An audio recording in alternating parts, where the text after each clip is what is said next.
Estou aqui com o Newton Aqui também César. está chovendo, na minha cidade também está chovendo. Oi? Aqui na minha cidade também está chovendo, rapaz. Tá chovendo aí? Você tá Itapema, morando em Santa Balneário Catarina. Camboriú, né? Desculpe, hã? Você tá morando em Balneário Camboriú, né? Sim, eu estou perto de Balneário Camboriú.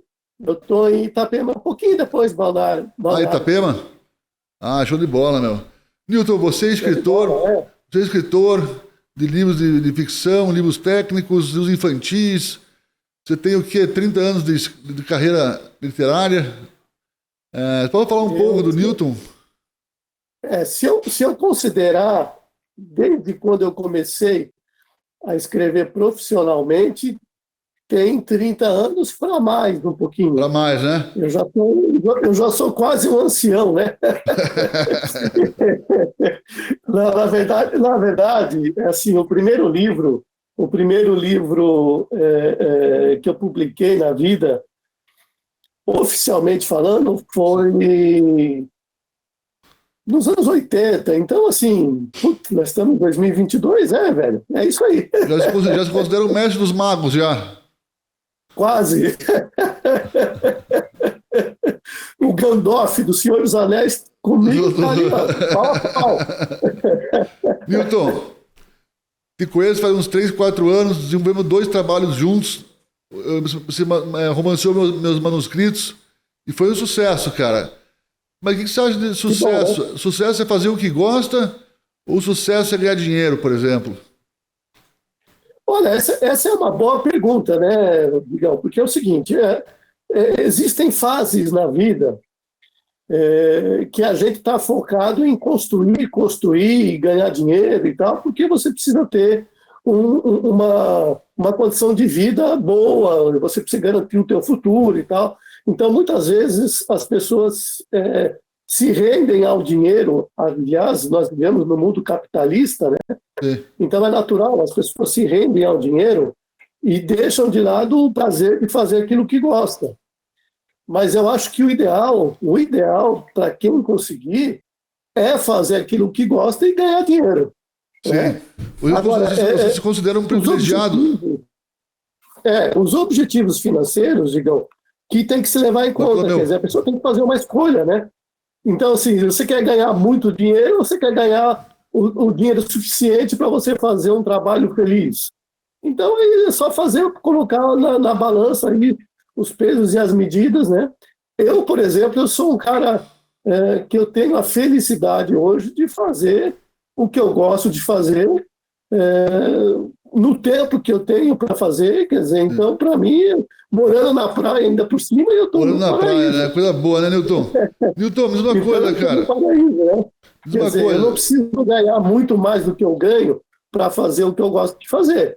Agora, se eu tivesse que ganhar mais do que eu ganho, aí eu não poderia fazer só o que eu gosto de fazer. Então, Sim. é questão E de você conheceu, oportunidade você de se encantou escolhas, pela né? literatura, você se encantou pela literatura, assim, de primeiro encontro com os livros, você já se apaixonou, ou foi uma coisa que foi surgindo aos poucos?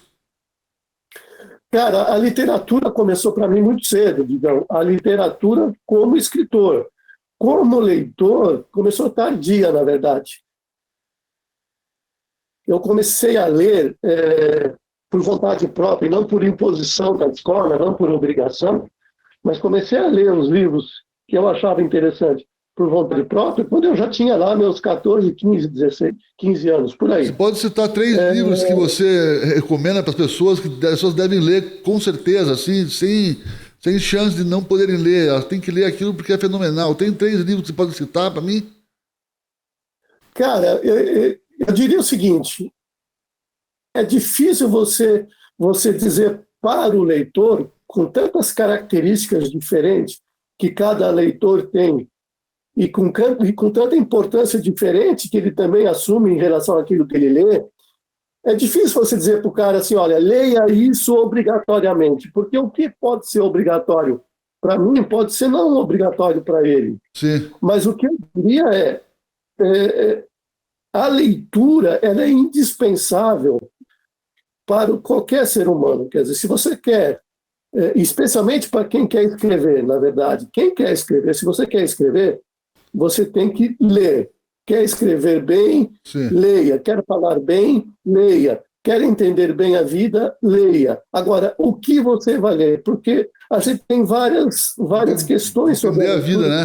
primeiro, Entender a vida, né? leitura de mundo, né? Você tem uma leitura de mundo que é independente dos livros, depende do teu conhecimento, depende dos teus valores e tal, depende da referência de outras vidas. Então, é sua leitura de mundo. Mas três autores que marcou você. Desculpe, Digão. Três autores que só pensando no raciocínio.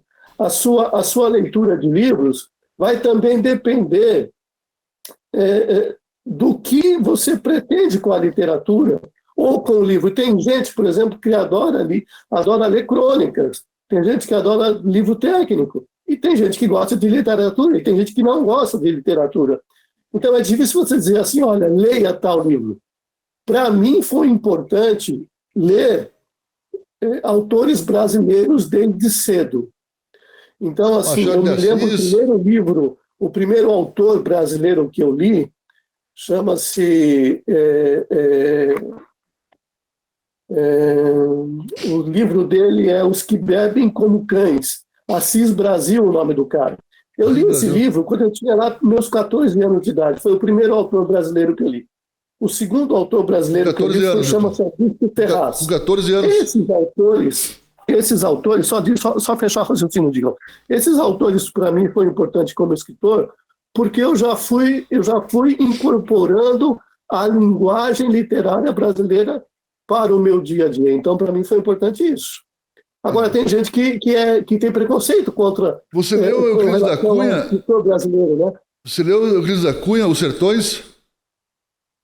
Cara, Euclides da Cunha eu não li, enfim, eu sei a história do Euclides da Cunha, mas eu não cheguei a ler. Tem outro cara... Guimarães Rosa, você leu? Quem? Guimarães Rosa. É bem isso que eu ia falar agora. Eu vou contar para você um detalhe Grandes Sertões Veredas, né? Eu vou te contar um detalhe importante, porque eu sou escritor, e isso talvez seja uma curiosidade, que é Guimarães Rosa, Grande Sertão Veredas. Show de bola, né? A vida é muito perigosa. A vida é muito perigosa. A gente às vezes tem que ler isso na escola ou na faculdade, enfim. Cara, eu tentei 2 vezes, se não foi mais, talvez 3 vezes, ler o Grande Sertão Veredas. Cara, é lindo. Eu não passei da página 100. Sério? Os caras vão me matar quando eu ouvir falar isso. Mas, cara, é um livro muito difícil, na verdade. Não é um livro fácil. Não, ninguém vai te conseguir. Não é um livro fácil, né? O Guimarães Rosa, ele faz ali um tratado de linguagem completamente novo. Ele trata a linguagem de outra forma. Então, até você entrar no ritmo da leitura, entrar no ritmo do que ele escreve e entender aquele dialeto que ele escreve, cara, chega uma hora que você já está abandonando o livro. E olha que eu leio bastante, cara. Você lê bastante, eu sei. Agora, você vai dizer assim, mas você era muito novo quando você tentou ler. Cara, eu tentei ler de fato quando eu era novo, mas eu também tentei ler depois de velho. E, cara, não foi. Para mim, não foi. Você leu O Policial, do Rubem Fonseca? Rubem Fonseca eu já li, alguns livros deles, eu me lembro bastante do Bulfo Spallanzani, mas eu li também não por vontade própria, assim, eu não cheguei, eu vou ler o Rubem Fonseca porque eu queria. Eu fui ler porque a escola me determinou, aí que eu conheci o escritor, né? E dá o televisão, doutor. Aconteceu com Machado de Assis, que eu lia por imposição na escola, Machado de Assis. Mas depois de grande, depois de velho, eu fui ler Machado de Assis novamente, porque eu queria ler Machado de Assis, e achei fantástico, achei maravilhoso. Né?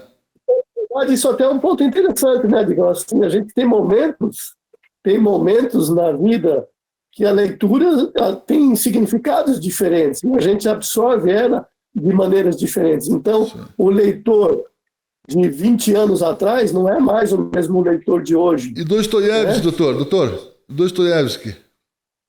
Li e acho difícil. Mas eu sei bom, que né? Você adora Dostoiévski, eu sei que você adora Dostoiévski, mas para mim é uma literatura muito... Eu adoro Dostoiévski aqui no braço. Ele é muito. Não é rebuscar. Eu sei. O Dostoiévski, cara, exige assim, ó, você tem que estar tranquilo, tem que estar de férias, tem que estar lendo só ele, Verdade. não pode ler mais nada além dele. Mas é chocante os livros dele, cara. Eu acho que Dostoiévski se tornou para mim, na minha vida, um inspirador, sabe, cara? Eu sei que não sou grande quanto ele, mas eu me inspiro em fazer um trabalho bem feito também, sabe? Sim, sem dúvida. Agora você vê, né? Você acabou de citar um exemplo fantástico de que a literatura exerce sobre as pessoas. Poder, fascínio, né? Você é um cara inspirador, é um cara que faz parte da sua vida. Então, se eu tivesse que indicar uma leitura para você, teria que ser Dostoiévski. Agora, se eu indico hoje o Dostoiévski para um jovem, cara, ele vai me matar, entendeu? Não consegue ler. Muito jovem não consegue ler, não. Muito jovem não consegue ler, não. Não sabe. Então, aquela pergunta que você me fez, olha, quais os 3 livros principais que você indicaria? Cara, não dá para indicar justamente por isso, né? Então, assim, claro, a gente está falando do monstro da literatura, Dostoiévski, podemos falar aqui de Hemingway, né? Podemos falar de o próprio Machado de Assis, podemos falar de Jorge Amado. Cara, tem tanta coisa, né, que a gente podia falar. Agora, isso para cada jovem, ou para cada leitor, independente de ser jovem ou não, sim, ele tem uma absorção diferente. Então, o que para você é fantástico, para mim pode ser, e para o outro leitor pode não ser, ou pode ser. Sim. Né? E teu primeiro livro, qual que foi, Newton? Você escreveu? O meu primeiro livro escrito não foi publicado até hoje. Mas o meu primeiro publicado foi o Tratamento Especial, isso lá nos anos 80. Você reescreveu ele, né? Você reescreveu o Tratamento Especial, né? Depois de 30 anos ali, eu resolvi reescrever e reeditar o Tratamento Especial. Então, na verdade, o livro ele tomou outro corpo, ele se tornou outro livro. O que foi fantástico eu fazer isso, porque só me mostrou o seguinte: o escritor que eu era há 30 anos atrás, eu já não sou mais. Então, o livro, evidentemente, tinha que ter outra pegada, tinha que ter outra cara. Ele era uma novela curta, esclarecendo aqui para quem está ouvindo a gente, a novela literária não é a mesma novela da TV, né? Quando eu brinco com isso, porque as pessoas às vezes me perguntam assim, você escreve o quê? Eu escrevo ficção. Aí quando eu falo que escrevo ficção, as pessoas, eu não gosto muito de ficção científica. Não, ficção é uma história inventada, né? Sim. Mas tá bom, então dentro da história inventada, o que você escreve? Eu escrevo novelas e romances. Aí você fala em novela, a pessoa já pensa que é novela da Globo. Você escreveu... Mas, na verdade, a novela nada mais é do que uma narrativa curta, sim, um pouco mais longa. Você escreveu mas não tem a mesma estrutura do romance, né? E o Tratamento Especial, ele era uma novela. Quando eu escrevi pela primeira vez, quando eu publiquei pela primeira vez há 30 anos atrás, ele era uma novela. E agora, com a reedição do livro, com a reescrita do livro, ele ganhou área de romance, ele ficou um livro muito mais denso, tem muito mais células literárias que se justapõem, então ele mudou completamente o sentido dele, né? Então a gente sai de uma novela curta para um livro praticamente quase um romance, e muito mais denso, com muito mais pegada. O Tratamento Especial, ele é um livro que exige muita criatividade, né? Porque é uma distopia, né, doutor Newton? Ele é uma distopia, ele trata de um governo totalitarista, e um governo que tem como pretensão dominar as pessoas através de uma nova droga, implantando um novo sistema de governo. Então é um livro muito denso. E quando você fala em política, você fala em sistema, você fala em dominação, quer dizer, o povo vira coisa, o povo, o ser humano, deixa de ser o ser humano para ser uma coisa na mão do governo. Então tem uns aspectos aí bastante fortes na história, né? Sim. Eu compararia, só para as pessoas poderem ter uma um norte da história, eu compararia o Tratamento Especial com 1984, de George Orwell. Então é a mesma pegada, não é a mesma história, mas é a mesma pegada. Eu estou para mim ler ainda. O mesmo caminho. O George Orwell, 1984, eu estou para ler ainda, estou com o livro lá em casa, né? Agora, esse, por exemplo, é outro escritor que também tem coisas fantásticas, né? Tem um livrinho dele, que é um livro curto, uma novelinha curta também, que é a Revolução dos Bichos. Sim. Cara, é fantástico. Tem 60 páginas o livro e é um livro maravilhoso, né? Então, o tratamento especial, fechando o raciocínio do tratamento especial, ao reescrever o livro, quer dizer, ele ganhou muito mais corpo, muito mais densidade, até porque eu atualizei o momento político dele, né? Sim. Então, tem umas coisas bacanas para quem gosta desse tipo de literatura, para quem gosta de distopia. E para quem não sabe o que é uma distopia nada mais é do que o contrário da utopia, né? Assim, você tem coisas que realmente não fariam sentido existir, embora existam, né? Quer dizer, tudo que é o contrário do que seria uma grande utopia, uma coisa bacana e tal, vira uma distopia, quer dizer, então, assim, as situações absurdas de um país, as situações absurdas da vida ou de uma situação, sempre são distopias bacanas para a gente explorar, e aí eu resolvi explorar isso um pouco mais profundamente no tratamento especial. Certo. Deixa eu te falar uma coisa. Você escreveu o livro O Coração Vazio comigo a partir dos manuscritos que eu tinha, uma época muito difícil da minha vida. Eu estava sofrendo feito um cão, tinha recém acabado meu casamento, estava sozinho, morando na garagem da casa dos meus pais. Eu tinha um manuscrito que eu escrevia sempre embriagado, estava doente da alma e da mente, do espírito. E você transformou esse manuscrito, um manuscrito caótico, um manuscrito triste, numa obra de arte bonita e bem escrita. Nosso livro está saindo daqui 2 semanas, o livro está nas minhas mãos. Vou te dar o prazer de entregar para você uma cópia. Você foi meu parceiro, meu coautor. Quer falar um pouco sobre o Coração Vazio para as pessoas conhecerem? Pode ser aí. Antes de mais nada, quero dizer a você que foi um prazer poder trabalhar nesse projeto com você, Rodrigo. Cara, é sempre satisfatório, é sempre uma alegria poder colaborar com uma obra literária, ainda mais com uma obra literária de outro autor, né? Que a gente sempre tem um pouco ego envolvido na história de quem escreve, sempre tem um pouco ego envolvido nisso, e você foi capaz de se livrar dessa questão do ego para me permitir interferir na sua obra. Então, eu agradeço muito por isso.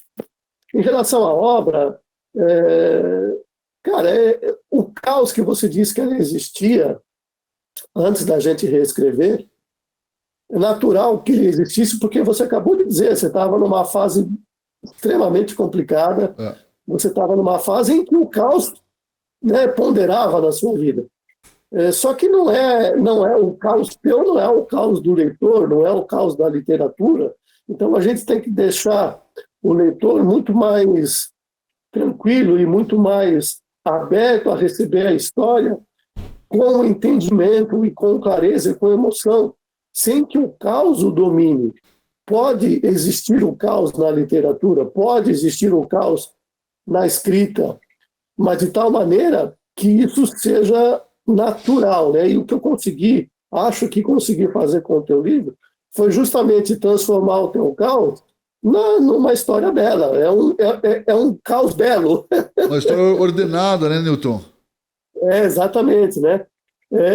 E há um aspecto interessante nesse livro que trata da dependência, mas diferentemente de muitos livros que falam sobre a dependência de álcool ou sobre a dependência de qualquer outra droga, cocaína, sei lá, qualquer outra substância, a gente tratou da dependência química de remédio, né? Que é um assunto pouco abordado e é tão perigoso quanto qualquer outra droga. É uma doença silenciosa, né, Newton?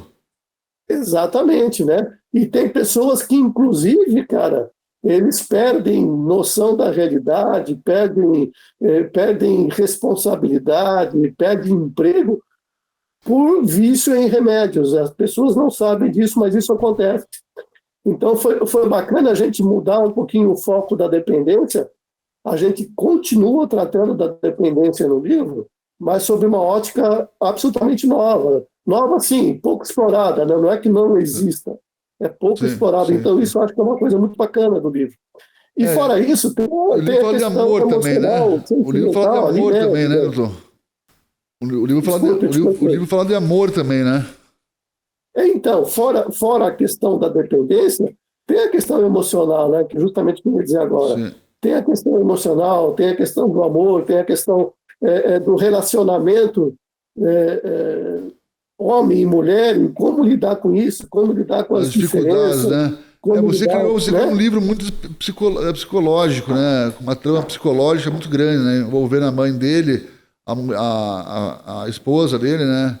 Ele também, né? Foi essa tentativas e erros que ele tentava, se esforçava e não conseguia nunca agradar a si mesmo, uma pessoa sem saída, né? Exatamente. Agora, isso é um pouco da característica da tua escrita, né? A tua escrita, ela é muito mais interior do que exterior. Assim, para o leitor entender é o seguinte: o teu romance, ele acontece dentro do personagem. Então, não é aquele romance que a ação acontece fora completamente. Sim, verdade. Então, ele é muito mais interiorizado, muito mais os conflitos do personagem do que propriamente um livro de aventura, embora existam algumas aventuras e até algumas engraçadas no livro. Mas o grande mote do livro está em dissecar o interior do personagem, né? Sim, sim. Você, mudando de assunto, você acredita em Deus? Cara, eu acredito. Veja, não porque a gente precisa de provas nenhuma para acreditar, né? Até porque se eu fosse buscar provas, como os cientistas sempre tentam buscar provas para crer nas coisas, bastaria olhar o universo. Quer dizer, eu não acho que tudo isso, esse universo desse tamanho, com tantos bilhões de estrelas, sejam por acaso e tenha vindo de um Big Bang, de uma explosão do nada. Eu acho que tem alguma coisa muito além disso. E aí, essa coisa além disso, para mim, é Deus, né? Então, eu acredito sim. E como experiência pessoal, Digão, tem uma coisa que é o seguinte: eu, pelo menos, todas as conversas que eu tenho com Deus, que são todas informais, eu nunca as tenho ajoelhado na igreja. Eu, às vezes, tenho caminhando, olhando para o mar, ou olhando para o céu. Enfim, todas as vezes que converso com Deus, eu acho que ele me escuta, cara. Ele me escuta. E às vezes que eu peço algumas coisas, eu tenho a certeza que a mão dele está ali, o dedinho dele está ali interferindo, está me acompanhando. E tudo tem seu tempo para Deus, né, Newton? Você tem que falar a experiência do outrem, né? Tem, por exemplo, a tua própria experiência, quer dizer, então, ver a tua recuperação, ver você um cara hoje equilibrado. Então, é claro que tem a mão de Deus nisso, de certa forma, né? A gente na vida tem que resolver as próprias coisas. Claro que Deus não cuida de tudo. Deus não tá, embora ele seja onipresente, onisciente, enfim, ele não vai cuidar do teu dia a dia como você tem que cuidar, não vai ter a tua responsabilidade, enfim, não vai ter as tuas ações que você precisa ter, mas ele vai estar te apoiando em coisas que você tem que fazer. Então, depende sempre de duas vertentes: a tua vertente interior, o teu entendimento interior sobre a vida e a ação dele. Para quem acha que ele está agindo junto, eu acho que está encarando a vida da maneira correta.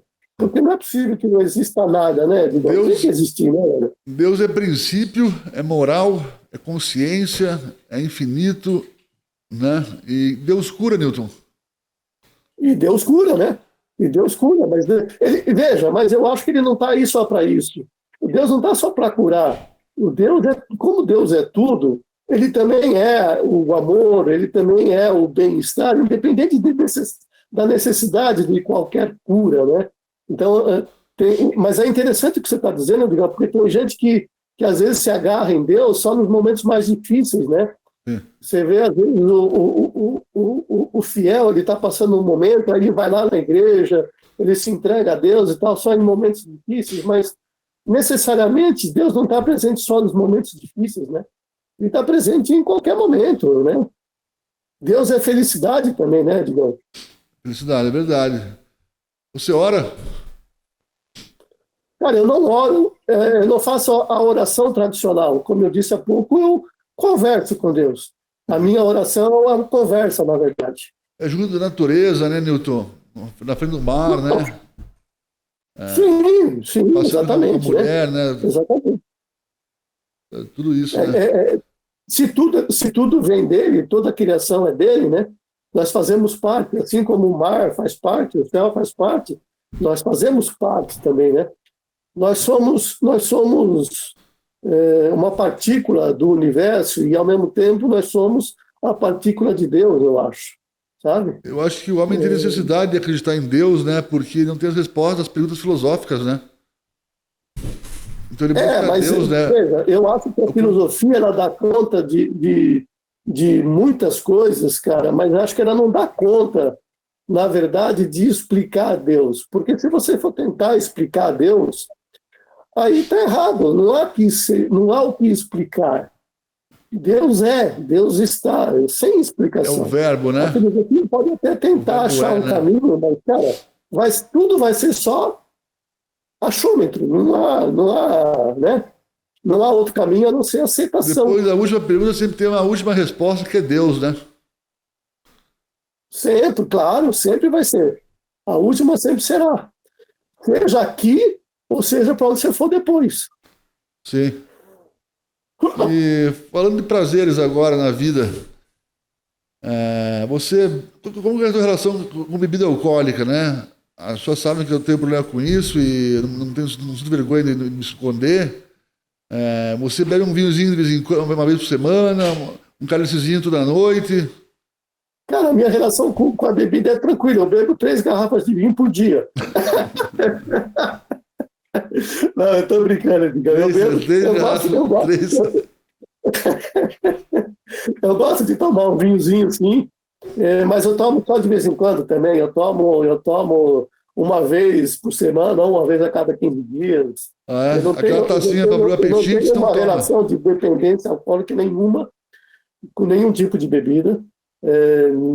Se você falar em cerveja, uísque, vodka, vinho, nenhuma delas. Se eu precisar ficar um ano sem beber nem nada disso, para mim é tranquilo, não tem essa dependência. Isso é uma coisa eu tomo vinho porque eu gosto do gosto do vinho, do sabor do vinho, né? Não tomo por causa do álcool, na verdade. Eu não tenho. Aliás, eu acho que o álcool, no sentido literal de mexer com o psique, de mexer com as tuas emoções, de mexer com a tua realidade, eu acho ruim. Eu não tomo para ficar doidão, eu não tomo para ficar alegre, nada disso. Eu acho que essa é uma parte ruim da bebida. E meu pai toma uma taça de vinho todo dia, meu pai toma uma taça além de de vinho. prejudicar o fígado. Então, eu gosto, na verdade, só do sabor do vinho, mas se ele não tivesse álcool, aí eu beberia, assim, 3 garrafas por dia.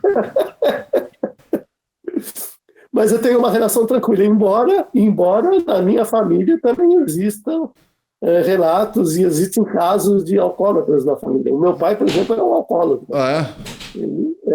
Ele certamente, o meu avô também, o meu avô morreu de cirrose. Então... É o DNA. Mas veja, embora eles tenham sido um exemplo do que eu não deveria fazer na vida, não foi por causa exclusivamente deles que eu não bebi ou que eu não me tornei um alcoólatra, nada disso. É simplesmente porque eu não gosto. Eu não gosto de nenhum tipo de coisas viciantes. Por exemplo, eu nunca fumei cigarro na vida. Já experimentei, como todo adolescente, né? Já tentei fumar quando era adolescente e tal. Mas fiquei uma semana só com cigarro na mão e depois parei com isso. Entendi. Já experimentei maconha, mas também, depois de umas 3, 4 risadas já não fumei mais. Teu pai... Bebida. Bebida, nunca bebi até perder controle de ter que beber todo dia, nada disso. Então, eu tenho uma relação bem tranquila com bebida e qualquer outro Porque tipo os de... artistas, normalmente, eles vão para os extremos, né? Normalmente, sim, né? É. Mas eu não sou de extremos, né? Eu sou um cara equilibrado. Eu não sei se isso é bom ou se é ruim, mas eu não sou de extremos. Eu Mas você sempre tem, estou no meio, mas você tem no medo meio do de caminho, carro, sempre né? estou analisando Você tem todos medo, os lados, todas as coisas boas e coisas ruins, você tem medo e estou no de. centro das decisões, assim, Você tem das medo. minhas, Ô, pelo menos, Nilton, né? Eu sou um cara bem ponderado, eu na tô falando com verdade. você aqui, cara. Deixa eu falar, meu. Mas você tem medo de carro, de dirigir carro, você não tem medo de. Não dirige, né? Cara, eu tenho medo é um medo sem muito sentido, embora acho que nenhum medo tem sentido, né? O sentido do medo é o nosso psicológico, né? A gente tem medo porque a gente fica antecipando situações que a gente nem viveu ainda, né? Isso eu estou falando quando o medo não tem muita explicação. Eu não estou falando de um medo, por exemplo, você sofreu um acidente e pegou um trauma. Aí, claro, eu peguei o trauma, peguei medo porque eu sofri um acidente. O que não é o meu caso, eu tenho medo de dirigir porque eu tenho medo de dirigir. Embora saiba você que quando eu fui tirar a minha carta, eu devia ter lá meus 19 anos, 20 anos, sei lá eu fiz autoescola, eu passei no primeiro exame, cara, eu saí dirigindo e peguei medo depois disso. Depois, Aí, né? se eu fosse buscar psicologicamente por que que eu peguei medo, cara, eu acho que eu peguei medo porque na época, quando eu comprei meu primeiro carro, e eu não era um cara que tinha condições financeiras para comprar um bom carro, eu comprei um Fusquinha, e um Fusquinha 69 ainda, Menor. mas era o meu carro. Como era meu carro, eu só tinha dinheiro para comprar aquele carro, não tinha nem dinheiro para pagar seguro. Aí eu tinha medo de sair com o carro e bater porque não tinha seguro. Aí, velho, aí acho que uma coisa puxou a outra. Eu não vou sair no trânsito porque senão se eu bater o carro, aí eu não tenho seguro, então eu não vou sair. Aí eu fui deixando, fui deixando, fui deixando. Quem começou a pegar o carro e dirigir foi minha mulher. Velho, aí uma coisa que você não faz, né? Não, sabe aquela história, se não usar atrofia? É a mesma história. Eu passei a parar de dirigir, e aí quando eu ia pegar o carro para dirigir, eu sempre pegava com Aham. receio. E aí teve um acontecimento em São Paulo, cara, aí nessa época eu já estava em São Paulo, que a gente foi trocar de carro, velho, e não sei por qual motivo, aquele dia, justamente no dia de pegar o carro que a gente tinha comprado, minha mulher já dirigia na época, aliás, só ela dirigia, ela naquele dia falou, não, eu não vou levar o carro. Não sei porque ela fez isso, mas ela não vou levar o carro. Eu falei, puta, alguém tem que levar esse carro para casa, né? Aí eu fui levar o carro para casa, aí fui pegar aquele trânsito de São Paulo. Cara, eu cheguei em casa, não bati, beleza, tranquilo. Cheguei em casa. Mas cheguei em casa, velho, com as pernas que eu nem conseguia sair do carro depois de tanta tremedeira. Caramba, cara, que Aí loucura. meu psicológico disse para mim mesmo, eu não preciso passar por isso, né? Não. Aí, velho, aí eu parei, aí eu não dirigi mais. Pega carona, Uber e de bicicleta. Uber e de bicicleta. Ainda bem que eu moro numa cidade plana e dá para fazer praticamente, e pequena, uma cidade plana e pequena, praticamente eu faço quase tudo de bicicleta, velho. Sim, sim, sim. Newton, Aí, aí quando tá chovendo, não, aí eu vou de Uber e tal. sim, sim. Ou se eu não vou de Uber, eu vou com a minha mulher. Aí minha mulher, Você é que um é minha cara que tá companheira, sempre, me leva. você é um cara que tá sempre com um sorriso no rosto, né, Newton? Você se Ainda considera bem, uma né? pessoa feliz, cara? Cara, eu me considero uma pessoa feliz. Eu me considero, é claro que, como todas as pessoas, eu acho que não existem pessoas que não têm problemas na vida, né? Todas as pessoas têm algum tipo de problema na vida, ela vai ter. Mas apesar dos problemas que são naturais da vida, eu me considero uma pessoa feliz. Legal, legal. Agora, se você me perguntar o que é a felicidade, Isso. O que é a é uma felicidade? pergunta muito complexa. É uma pergunta muito complexa. Eu diria o seguinte: felicidade não é aquilo que as pessoas, algumas, né, imaginam que eu vou buscar a felicidade, eu vou encontrar a felicidade e tal, e fica naquela busca eterna de momentos, né? Eu vou ser. Cara, felicidade é um instante. Sabe, são instantes que você vive bem com você mesmo. Isto, esse bem-estar, esse bem viver, já é a felicidade. Sim. Então, a felicidade, por exemplo, ela não está naquilo, em apenas realizar coisas e coisas boas e divertidas. Isso também faz parte de um ser feliz. Mas, em essência, a felicidade, para mim, é você conviver bem com o mundo, com as pessoas à sua volta e especialmente com você mesmo. Então, se você está bem, está leve e vive uma vida tranquila, cara, isso para mim já é felicidade. Sim. Né? Sim. Então, por exemplo, eu não tive, digamos, na minha vida, até sou grato por isso, eu não me lembro de momento algum que eu tenha passado um período de depressão na minha vida. Eu não tenho isso. Tenho momentos de tristeza, com alguma coisa que pode ter acontecido, com algum momento da vida que é um pouquinho mais difícil. É claro que eu vou ter o meu momento de tristeza, mas este momento de tristeza ou de dificuldade, ou de questionamentos, né, com a mente ali, não sobrepõe todo o momento de bem-estar que eu sinto dentro de mim. Então, por isso, eu me considero uma pessoa feliz, na verdade. Sim. Outra pergunta. Medo da morte ou medo de uma vida mal vivida? Essa é braba, cara. Essa é braba. Agora, eu vou dizer o seguinte. Primeiro de tudo, é medo de uma vida mal vivida. Ponto. Porque uma vida mal vivida, cara, é aquela vida que você, de fato, não pôde aproveitar o que Deus te deu, que foi a tua vida, que foi a possibilidade, né, de olhar as coisas com bons olhos, de fazer coisas boas, de conquistar coisas boas, de ajudar o próximo, de ajudar a si mesmo, de construir coisas. Então, isso, para mim, é o aproveitar a vida, é viver a vida com sentido. E medo da morte? Você, quando não vive isso, quando você só vive para baixo, só, cara, no fundo da depressão. Eu não estou falando de pessoas que têm problemas psicológicos. Que nem nosso livro Coração Vazio, né? Nem o Coração Vazio exatamente. fala. Exatamente. Pessoas vazias, de coração vazio, pessoas mesquinhas, pessoas que só estão felizes com o mal do outro. Cara, essas pessoas estão perdendo, já estão mortas, estão perdendo o que a vida deve mortas, ser, né? Então, em primeiro lugar, uma vida bem vivida. E bem vivida é independente de dinheiro, né, digamos assim. É claro que, se a gente falar em um mundo capitalista, você precisa de dinheiro. É claro que se você não tiver dinheiro, pô, aí não vai ter comida na mesa, tá? Tem todas as coisas que envolvem dinheiro.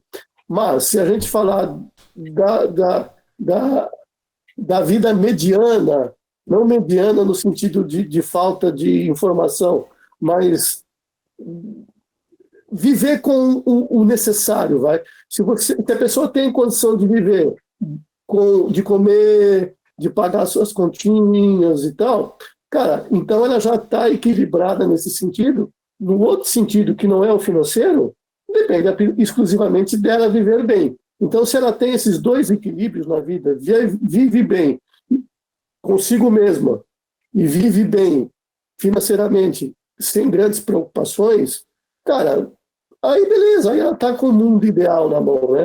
Sim. Então, eu diria o seguinte, muito cara, ideal, verdade. Aproveitar bem a vida. Claro que se você falasse para mim, não, então você queria ser milionário? Todo mundo quer ser milionário. Eu gostaria de ser milionário, mas tendo dentro de mim o que eu tenho. Porque nada me adiantaria ser um milionário, mas pisando em todo mundo, prejudicando o outro, né? Sendo corrupto. Então aí não adianta ser milionário. Sim. Ou ser milionário doente, com depressão. Ser milionário e perder a alma, né, Newton? Ser milionário e perder a alma, né? Claro, né? Então, assim, em primeiro lugar, a alma. Em segundo lugar, o dinheiro. Não, brincadeira, o dinheiro não vem em segundo lugar, mas de qualquer forma, em primeiro lugar, a alma. Em primeiro lugar, o bem-estar. Então, nesse sentido que eu digo Entendi. que Nilson, nós temos a que vida encerrar. Nós temos que encerrar, cara. e a morte, cara. Eu não tenho medo da Morte, morte. você fala da morte? Eu Fala. tenho pena. Eu não tenho medo, eu tenho pena. Pena da morte. Por que que eu tenho pena da morte? Porque como eu vivo bem, como eu me sinto bem, eu tenho pena se eu tiver que morrer amanhã. Porra, que pena. Tá tão legal. Eu não Tem queria tanta morrer, coisa para né? fazer ainda e tal, então eu gostaria de não morrer Eu não amanhã. queria, mas eu tenho que Seria ir, uma né? pena se eu morresse amanhã. Não, eu morri, eu não queria ir, mas eu tenho que ir, né? O ir é inevitável, né? É. Então a morte é inevitável. Então, ponto. Como é inevitável, ter medo do inevitável não é o caso. O que talvez eu tivesse medo, velho, é de sofrer. Eu gostaria de morrer dormindo, morrer tranquilão. Sim, entendi, Eu não entendi. gostaria de ficar dando trabalho para as pessoas, ficar numa cama de hospital. Não gostaria de ter uma morte dolorida, sofrida. Isso eu não gostaria. É. Mas aí não é o medo da morte, é o medo da pré-morte, né? Quer O dizer, então, sofrimento, né? como eu vou morrer? É o medo de como eu vou morrer. Entendi, Porque entendi. depois que morrer, morreu, né, velho? Aí sei lá o que, que vai dar. Eu espero estar lá junto de Deus e dos outros num plano melhor, num plano mais legal, embora eu acho legal aqui também, né? Sabe? Legal aqui também é boa.